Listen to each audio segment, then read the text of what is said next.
যার বাবা মা নেই সে জানে বাবা মা কি জিনিস। আমার ছেলেটা একটা পাগল, মা পাগল।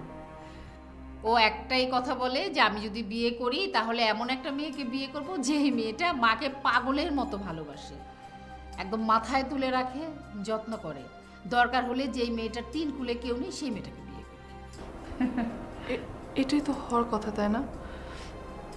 যার বাবা মা নেই সে জানে বাবা মা কি জিনিস। আমাকে দেখেন না, কত ইচ্ছা করে মায়ের গন্ধে মিশে থাকি, মার কোলে মাথা দিয়ে একটু মায়ের আদর নেই। কত ইচ্ছা করে মাথার উপরে বাবার ছায়া। বাবা যখন বেঁচে ছিল তা মনে হতো থাক না, অসুস্থ তাও তো বাবা, তাও তো কেউ আছে। আপন আপনজন বলতে আমার কেউ নেই আন্টি। জামালের বাবা মারা যাওয়ার পর ওকে বুকে নিয়ে আমি আছি।